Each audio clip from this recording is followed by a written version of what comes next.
Good afternoon, ladies and gentlemen. I am postgraduate in Scientific Center for Aerospace Research of National Academy of Sciences of Ukraine. My topic is aerial-based methods of landmine detection.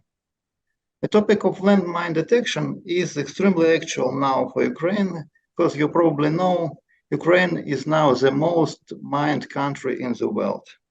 Unfortunately, this topic was actual for many countries all over the world for decades, not getting much attention.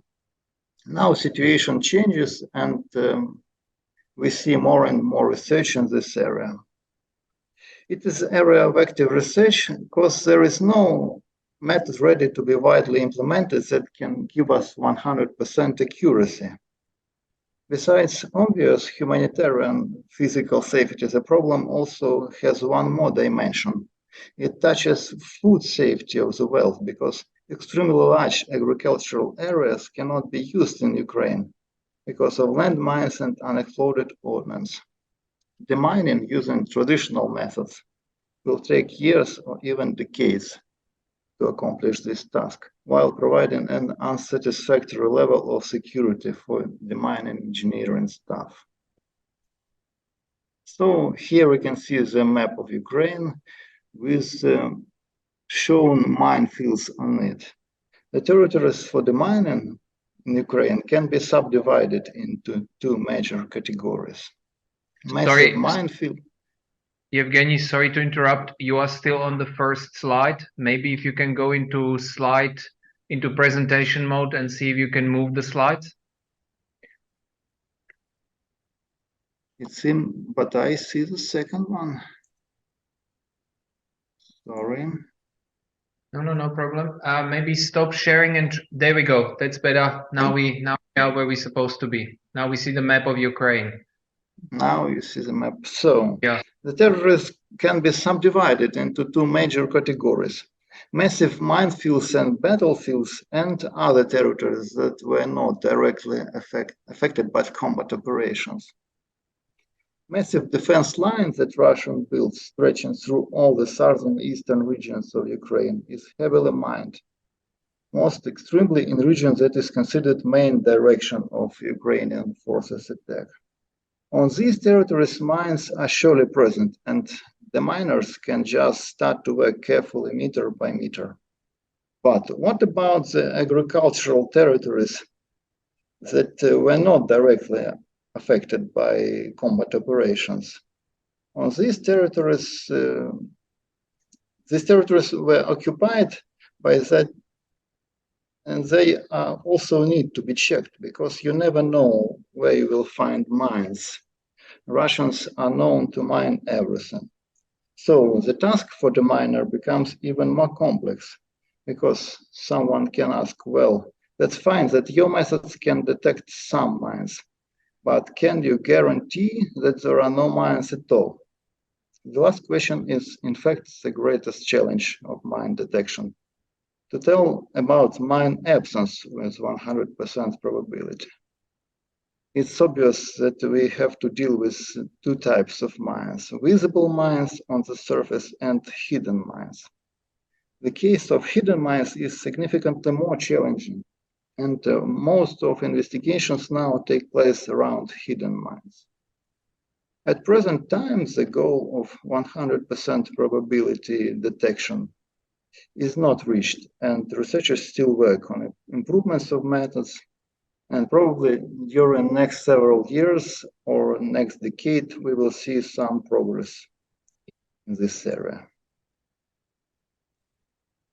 Can we see the next slide? No, you need to just move. It seems it doesn't work in such way. So here is a list of sensors that are used in modern investigations for detection of mines. Optical camera, multispectral camera, hyperspectral camera, they are usually interchangeable. Infrared camera, ground penetrating radar, and magnetometer. I will briefly stop on each of these sensors.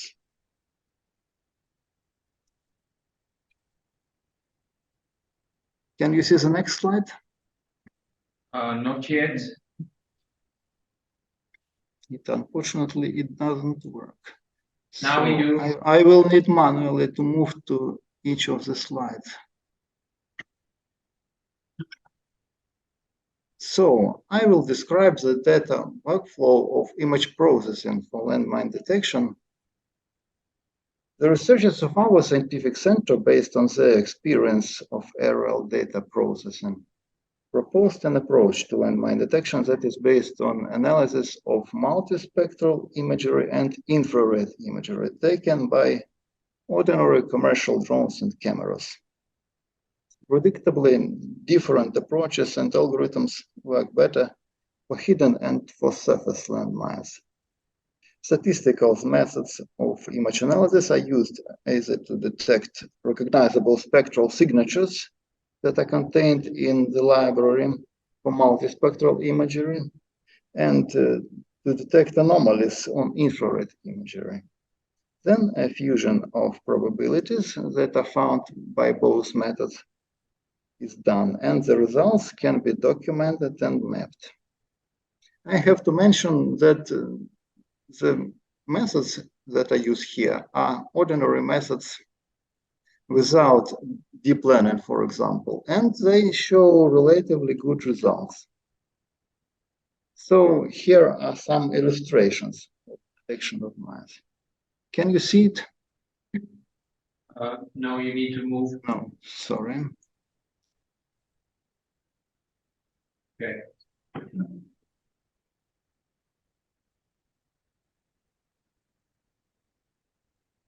So here is the illustration. This is the multispectral imagery, and we can see some mines lying on the surface, visible mines, and some hidden mines here.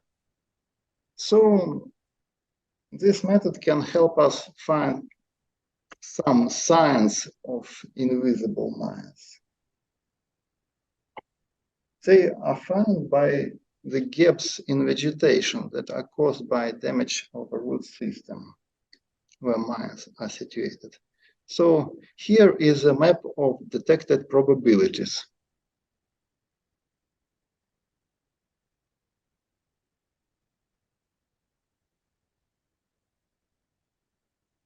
Next slide is infrared imagery.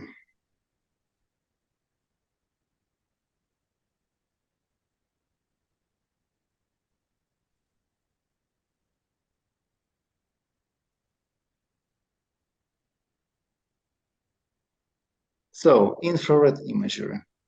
The analysis of infrared imagery is probably the most mature method for now for detecting any type of mine, universal type.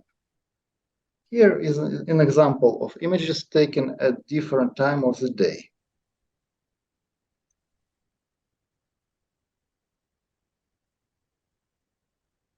So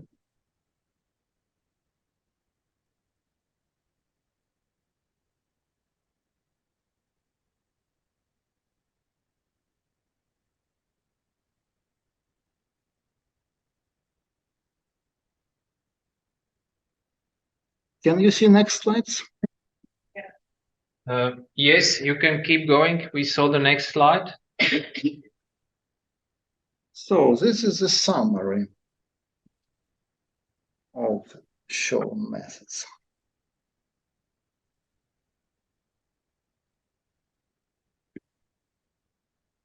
After some calculations that we omit here for simplicity, we get numbers that you can see, the probability of landmine detection and the probability of false alarms. As we can see, both probabilities do not satisfy us. But we need to mention that these numbers we get with ordinary commercial drones that are affordable for anyone. This is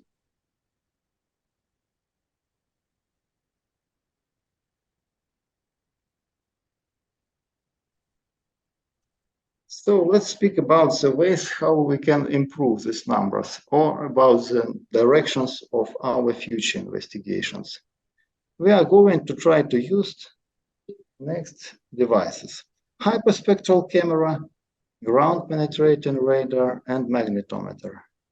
And of course, we will try to use neural networks and deep learning for it. Hyperspectral cameras. They generate the amount of data many times more than multispectral ones. And for example, used in agriculture, where they can help to detect some vegetation disease. But will it help us to find indirect signs of hidden mines? More than multispectral cameras or even RGB cameras? Only experiment can show that.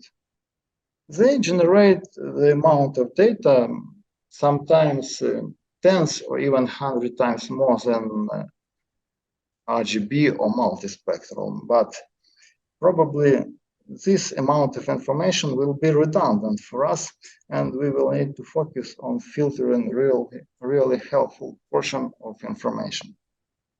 So this is the direction of future investigation for us. Ground penetrating radar is also another perspective technology that shows impressive results nowadays in different areas. But there are a lot of nuances when it comes to landmine detection. To name some of them, GPRs are created namely for detecting hidden stuff, but their effectiveness decreases exponentially when we increase the distance from GPR to the ground. So copter needs to fly as low as possible using so-called terrain following mode. And in terrain following mode, the mission planning becomes completely different story. A lot of things have been taken into account. Even vegetation can become an obstacle. And we sometimes have a very massive vegetation on fields in Ukraine. A stripe that is covered by ground penetrating radar also is very narrow, so infinite flight time will be needed to explore a relatively large area. But probably there is a way how we can benefit from GPR. We can plan separate mission with separate drone that will take into account the results of previous investigations done by methods described before. And we will check anomalies found by previous methods more carefully. Here you can see the trajectory that will help us probably even to estimate the size of a landmine here on this picture. Next, magnetometer. Magnetometer is maybe the first device that people try to use for landmine detection with drone. Obviously, usage of magnetometer is limited to finding of magnetic metals. So because of wide usage of plastic mines, it cannot be a single solution. Also, on the battlefields, there are a lot of false alarms because of other ordnance, metallic ordnance that is present on the battlefields. A lot of efforts in aerial mine detection are taken using magnetometer, and of course it can be very useful to improve effectiveness of metallic mines and ordnance detection. On the left photo, you can see the drone equipped with magnetometer in standard way. And on the right photo, it is the device that is constructed by Ukrainian enthusiasts. And it prevents the influence of drone constructions on magnetometer. Next, neural networks. Neural networks and deep learning. Success in image recognition and computer vision using neural networks is breathtaking nowadays. Of course, it is also true for aerospace imagery. For example, we can try to use deep learning for processing results of ground penetrating radar. But to succeed with deep learning, we need a lot of training data. So where can we get this training data for ground penetrating radar? First, we can gather it in the field using previous approach that I described. We can detect anomalies with previously described methods and then check them more precisely with a separate drone equipped by ground penetrating radar. So we can get data in such a way. And also we can use artificially generated data of ground penetrating radar modeled for different types of mines and try to learn deep neural networks with these data. For visible mines that lie on the surface, there are already provided some designs of neural networks, for example, faster RCNN neural network that can be already used for landmine detection. Of course, yes. You have Sorry? 2 minutes. You have 2 minutes to finish off.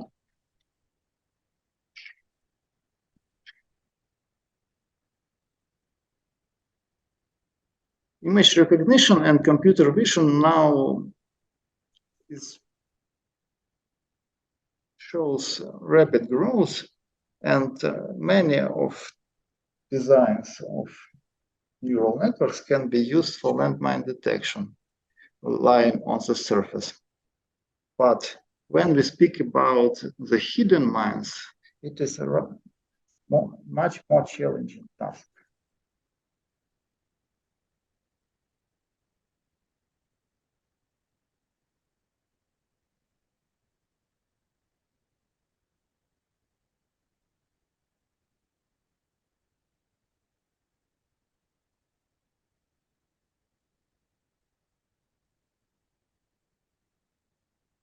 Also, we can try to process complex data got from different sensors. But this is a task of future researchers.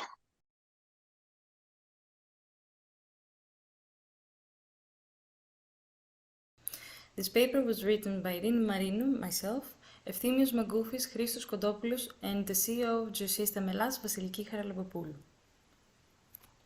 This paper introduces the development of a complete framework for managing, distributing, and visualizing geodata based on sophisticated interoperability and interconnection across the different fields of expertise. To this end, an ideal workflow with an open-source geoserver as its core was taken into consideration for the handling, storing, and intersharing of the project's generated geospatial data within the framework of CoProtect. Additionally, a geovisualization platform is created as part of the project, utilizing contemporary online technologies and techniques to support the demonstration and analysis of proposed solutions such as wildfire fuel maps, interferometric and meteorological data. The project identity card. The name of the project is Cluster of Interoperable and Holistic Civil Protection Systems under the acronym CoProtect. Its grant number, the type of action, the duration is about 18 months, and the project ends in approximately 3 months from now, which means that it's a still ongoing project. The countries involved is Greece. It's a national Greek project with both the involvement of the academic and the private sector. But which was the problem that CoProtect aimed at mitigating? In seismically active areas, there is increased pressure and a significant need for natural disaster prevention and management. These phenomena are reflected in the built environment where most inhabitants live, as well as in the critical infrastructures. The CoProtect project focuses on addressing these issues by using advanced technologies, promoting interdisciplinary collaboration and enhancing early warning systems, emergency response mechanisms, risk assessment methodologies, and also post-disaster recovery strategies. The co-protect solution aims to make Greece a technologically emerging power in the response to natural disasters at a time when climate change, with the collateral pressure of the pandemic, is of course a major issue affecting both human existence and well-being. Natural disasters can be defined as the outcomes of the interaction between natural hazards and a highly vulnerable community that is not fully prepared to withstand their adversities. Here I have two diagrams coming from our world in data. Firstly, on the left, there is a diagram that includes all natural disaster events recorded from 1900 to 2022. But let's focus inside the dust area. More than 300 natural disasters occur annually around the world, affecting many people and leading to huge economic costs that amount to billions of euros. In 2022, the Emergency Event Database recorded approximately 387 natural hazards and disasters worldwide, resulting in the loss of approximately 30,000 lives and affecting 185 million people. The total amount of 387 catastrophic events in 2022 is slightly higher than the average from 2002 to 2021, which was reported at 370. On the right, the diagram is focused on floods, extreme weather events, earthquakes and wildfires, being the main subjects of this presentation. The occurrence of each type of disaster was also close to the average levels of the last 2 decades. Moreover, ecosystems are being subjected to a range of interconnected stressors due to climate change, urbanization, and the attendant increases in the size and the number of the cities. These recurrent events highlight the importance of creating and supporting efficient management strategies to mitigate the consequences that arise from natural disasters. Including efficient risk management plans, integrating early warning systems into everyday life, and developing well-designed responsive strategies are considered important actions to be proactive and responsive, focused on mitigating the consequences of natural disasters. The disaster management is a cyclical process, an ongoing and continuously updated framework consisting of planning and implementing preventive actions, preparedness, response, recovery, and rehabilitation activities. The main objective is to avoid the incident as far as possible, of course, through the early prevention and reduce the impact of an impending disaster. So the first phase is before the event, which includes planning and implementing preventive actions and preparedness. The impact phase is the response, search and rescue, and emergency relief. And after the event, the phase is the recovery and rehabilitation, identification of possible risks before they occur, and minimizing their impact. So the case study of this publication is Greece. The Aegean domain and the adjacent areas, so that is the Greek mainland and the Aegean region and western Turkey, compose one of the most rapidly deforming and seismically active parts of the Alpine Himalayan mountain belt. On the left, you can see the geological map of the Greek region, which showcases the complexity of the structures composing the mainland. On the right, the tectonic map of this area is illustrated, highlighting the major surrounding faults and then related movement influencing the whole domain. The northward movement of the Arabian Plate, the African Plate, and the Indian Plate, relative to the Eurasia, have formed the eastern part of the Mediterranean Sea.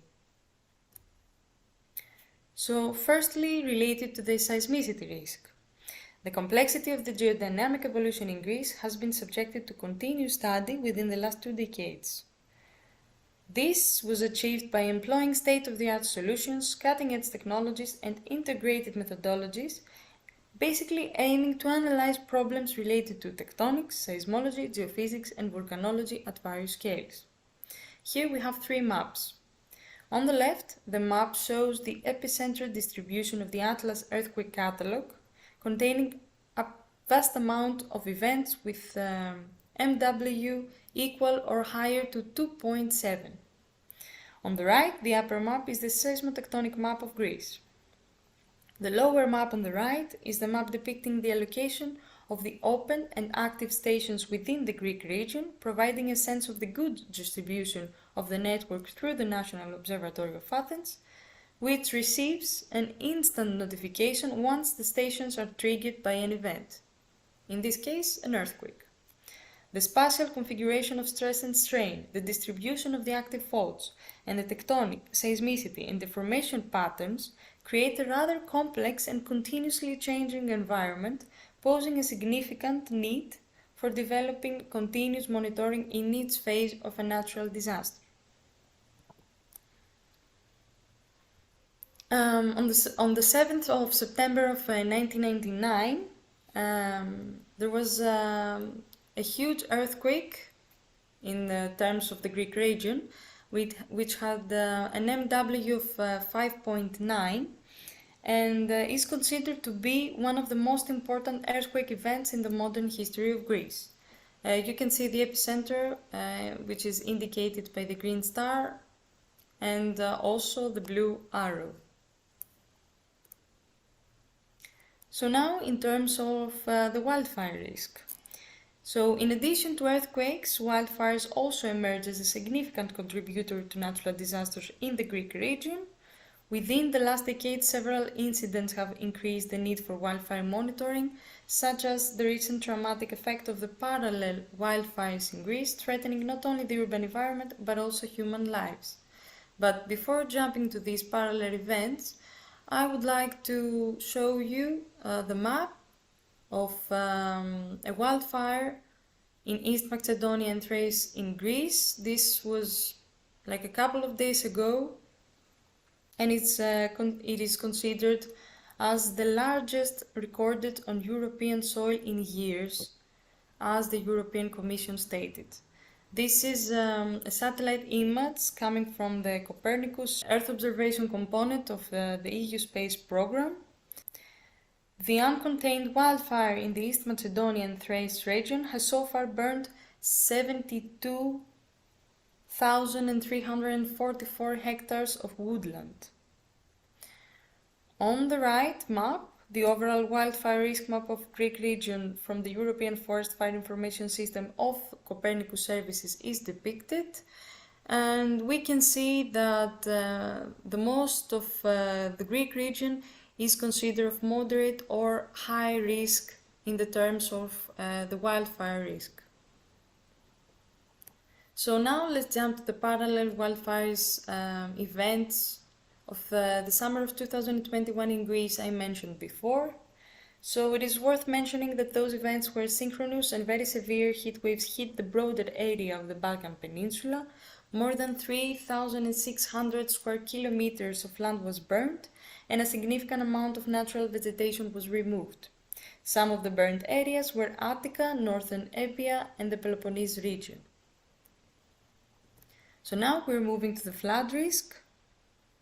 Having provided all the relevant information about the earthquakes and the wildfires, the flooding events are to follow. In the Mediterranean region, a wide range of impacts are caused by floods, which are considered one of the most destructive natural hazards within this area. On the left, I have included a satellite image coming from Sentinel-1 from the Copernicus data.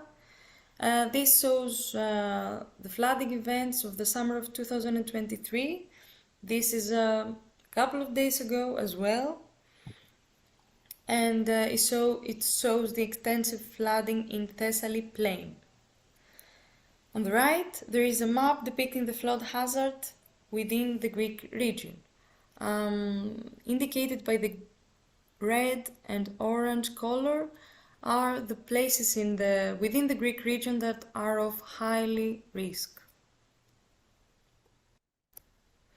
And now I just wanted to show you an example of a severe flooding event we had in the summer of 2017 in Mandra.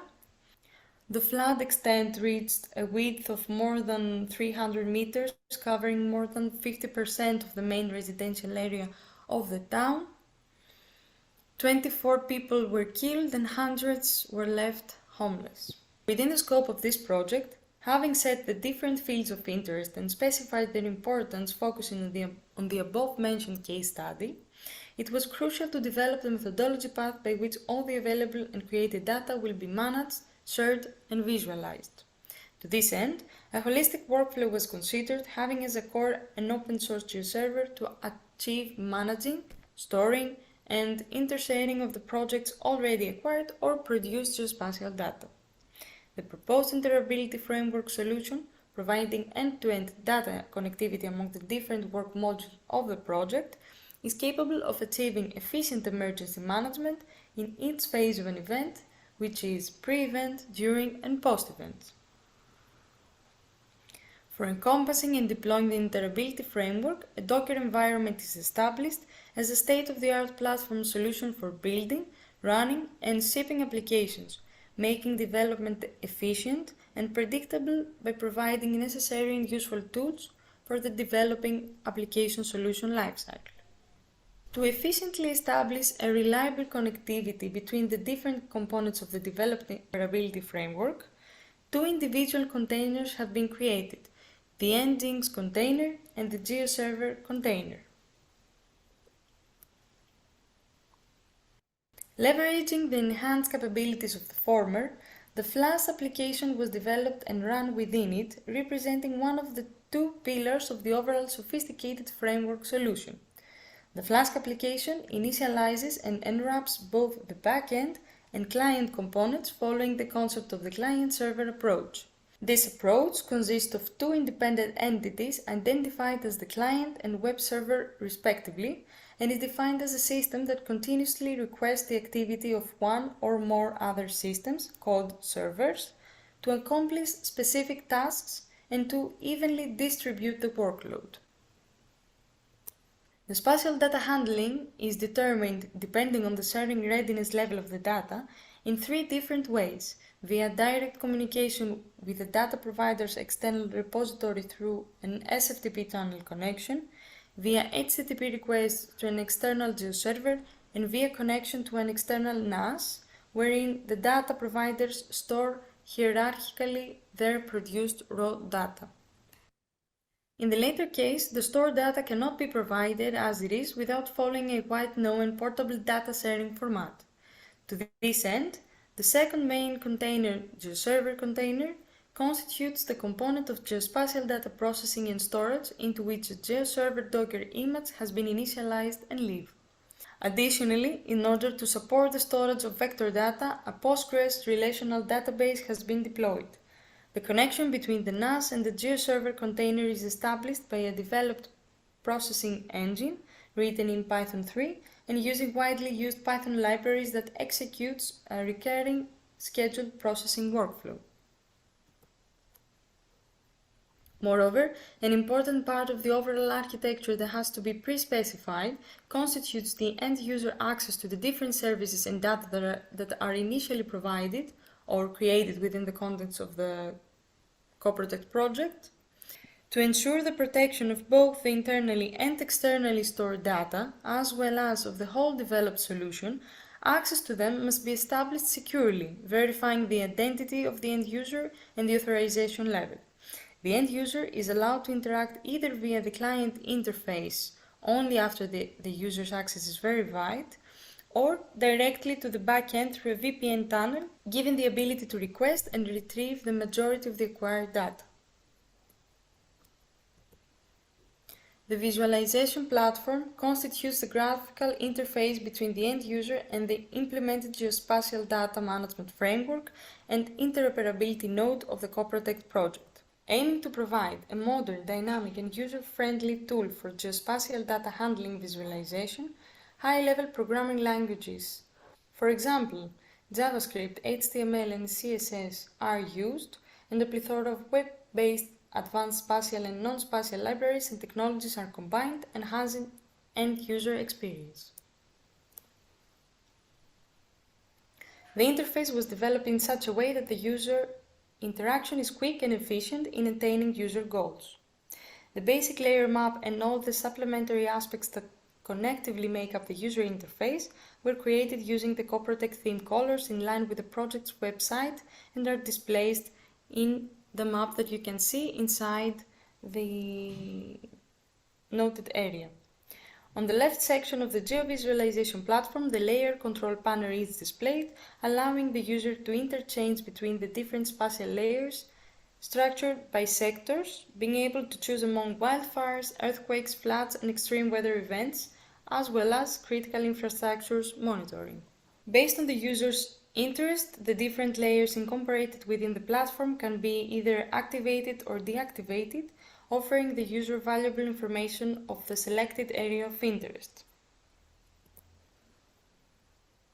Concerning the top part of the main map frame, some additional map navigation tools were built, for example, zoom in and zoom out, base map control panel on the right, to facilitate users' map interaction and capabilities, as well as the selection among the offered functionalities. In the bottom left part of the frame, 3 additional buttons are displayed, offering the ability to minimize the layer control panel, extend in a full screen mode, and print the visualized information in a PDF format from the upper part to the lower part, respectively. So now we'll provide some of the conclusions. Natural disasters pose significant challenges across the world, affecting millions of people and resulting in high economic expenses. Effective and reliable risk management plans combined with early warning systems and well-designed responsive strategies can mitigate these problems. The CoProtect project aims to address these issues using cutting-edge technology, multidisciplinary cooperation, and improved emergency management strategies for various hazards such as earthquakes, floods, and wildfires. The frequent rate of natural disasters has remained high, with an approximate value of 300 occurrences annually, creating extra pressure in urban environments. The project aims to improve emergency services with an emphasis on Greece, an area vulnerable to natural disasters, in order to reduce fatalities and damage to vital structure. The project aims to improve emergency services with an emphasis on Greece, an area vulnerable to natural disasters, in order to reduce fatalities and damage to vital infrastructures. In order to achieve an integrated and holistic geodata management among the studied natural hazards, sharing and their visualization consisting of advanced interoperability and interconnectivity between the different sectors of expertise, cutting-edge solutions are of need. To this end, an optimal workflow was considered, having as a kernel an open-source GeoServer for the handling, storage, and intersharing of the project's produced geospatial data. Taking into consideration that CoProtect is an ongoing project, and the implementation and validation of the created products has not yet been completed in all study fields, it is expected that additions will need to be implemented to the visualization platform. The design, implementation, and functionalities of the visualization platform have been thoroughly presented in this publication, and future additions will not alter the core of its implementation.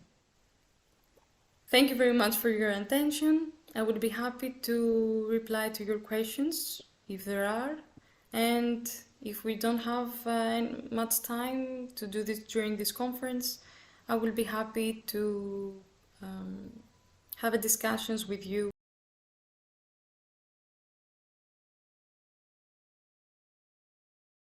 Hello, I'm Jakub Ruzenko. I'm the head of the Crisis Information Center. This presentation was prepared by Anna, myself, and Emil. This will be a short information about the activity named Colaris, or Colaris Network, which is organized under the European Union mechanism, which is called Union Civil Protection Mechanism, or more precisely, the Knowledge Network. This is the part of the mechanism which is devoted to sharing knowledge, building experience, and reaching towards cutting-edge technologies. And the drones are indeed one of such systems. So the Colaris is focusing on the effective use of drones, and mostly on systemic solutions which can enable effective use of drones, not the drones themselves. not the tactics of use of drones, but more the systematic enablers. At the moment, this network is organized as a project. We have 5 consortium partners from the countries indicated on the slide, but we have also observers from other countries, and we are slowly reaching out to the other countries and entities which are indeed involved in user side of being a US of players in the UAVs used for crisis management. I think that's enough for introduction. We are the network of stakeholders, but we are also the active platform where the analyses are conducted, the research might be conducted, and we are also organizing trials. So demonstration and assessment events where we are using drones to demonstrate a specific functionalities, specific needs of the crisis management sector can be achieved by use of them in a specific manner.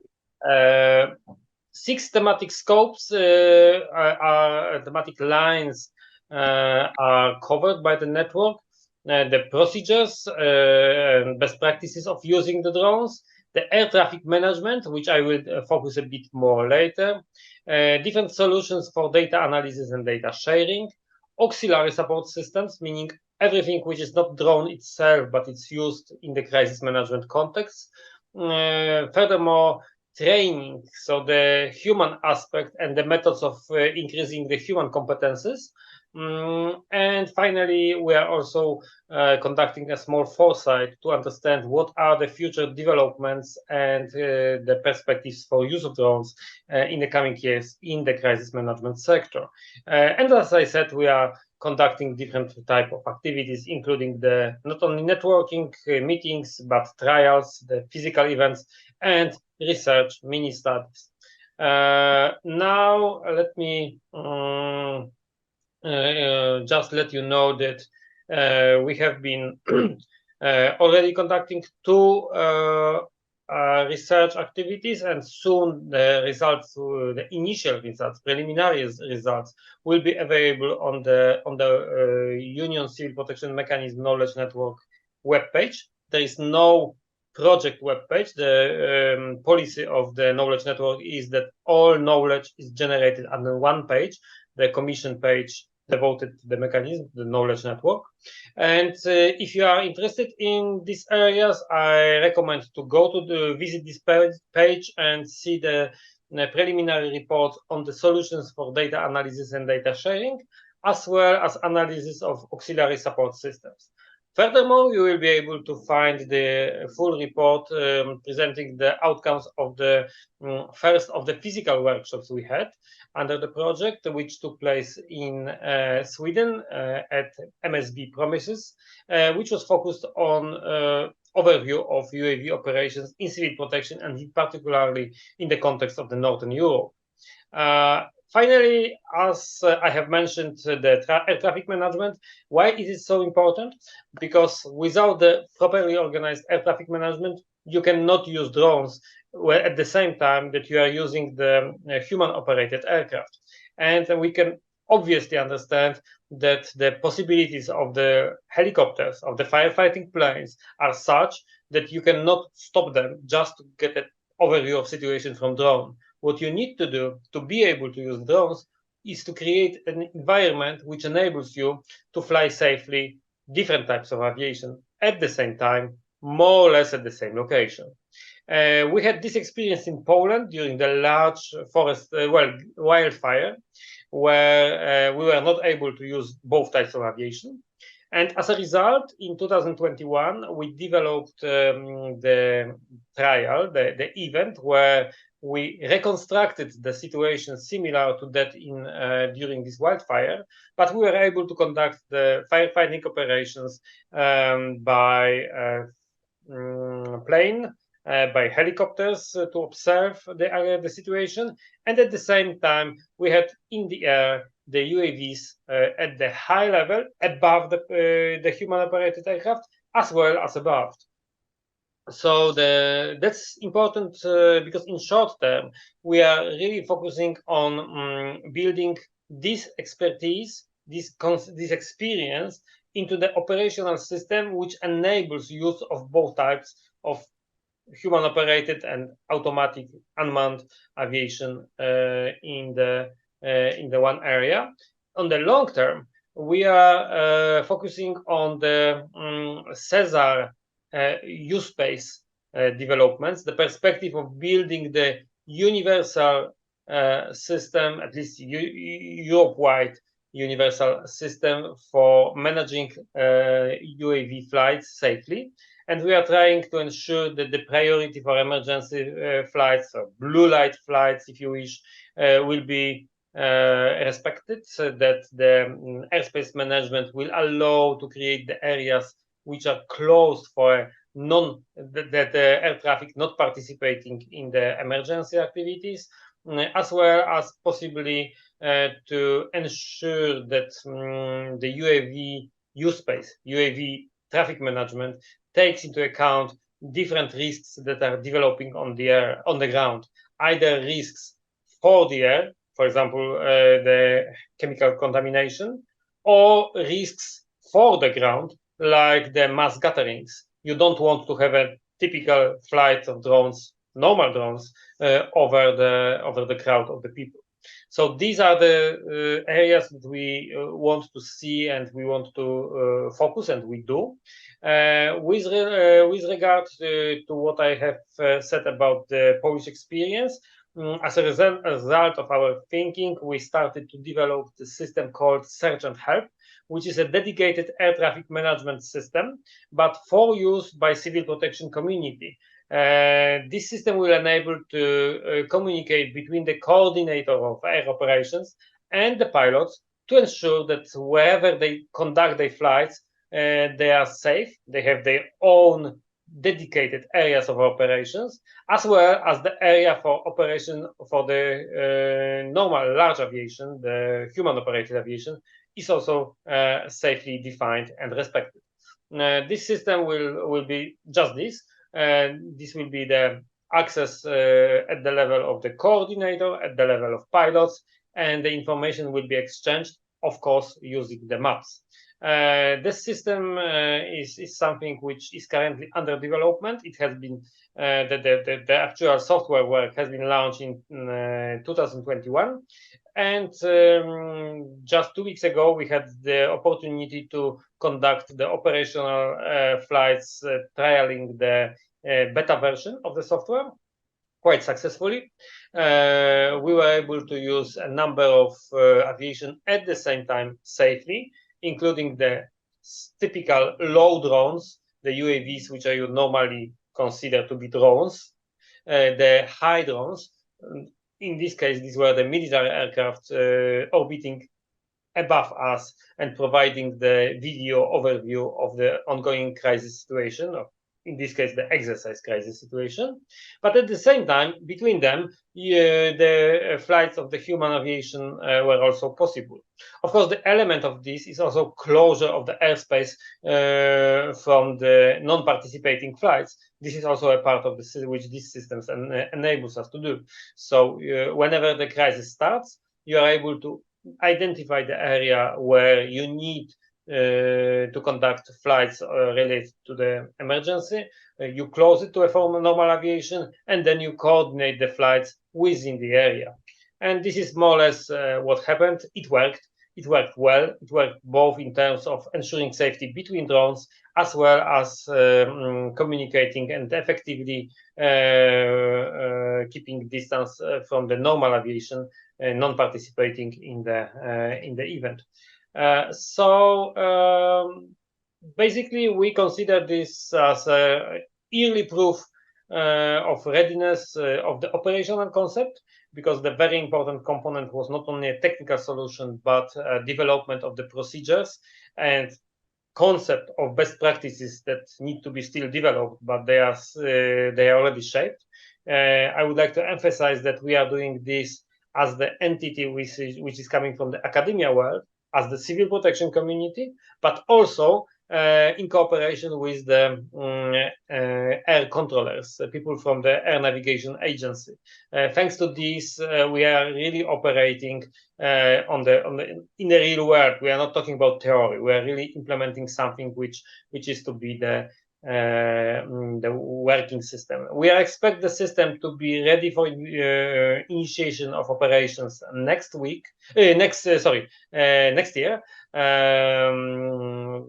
Maybe as early as December, but for sure the next year the system will be already active. And we are also expecting that we will have the mechanism of supporting the crisis management community or rescue services by the expertise in practices of using drones, and also by the personnel for the large crisis situations. We expect to have the procedures to use the air controllers to support the operations, the civilian air controllers. But all of this happened as a part of the Colaris activity. The last event was also a trial of the Colaris. We presented this concept to a number of the European civil protection players. We've noticed quite an interest. So we are really trying to promote the idea and promote the experience among the European civil protection actors. So it is also a message to you that should you be interested, please contact us. You will see the data on the last slide, and we'll be happy to share the experience, to talk about our ideas. And we are also interested in hearing your perspectives and your problems that you might be facing in this context. So we are also aware that it is not a simple thing to transfer. There are different national regulations, there are different practices, but still we consider this as one of the leading concepts in the area, one of the very innovative approaches to ensure that the capabilities of the human operated aviation and the opportunities offered by drones can be used simultaneously. Just the last slide indicating the upcoming months. We are conducting the questionnaire about the operational use of drones. Any feedback, if you are interested, would be more than welcome. We will be conducting a trial, in this case the November trial in France, focused on the training simulation methods. So people will have civil protection personnel will have the opportunity to experience the innovative training simulation methods used by our French colleagues in Valabre. The next large trial will take place next year around summer in Poland. And for the smaller scale trials, there will be activities in Austria, in Cyprus, and another trial focused on training in Sweden next year. Finally, we are also working on the small-scale foresight, as indicated before.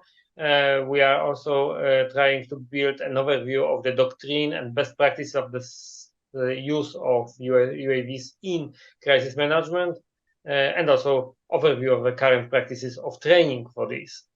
So this is what is going on, and we would be more than happy to have you on board. Please contact us if you are interested, and if you want more information, you may find that on the webpage of the Knowledge Network, as well as you can just use Colaris -network at cbk.wav.pl to contact us, and we will be more than happy to get into touch. So I think that's all. I'm not sure if at this time we still have time for questions, but I'm available, and thank you very much.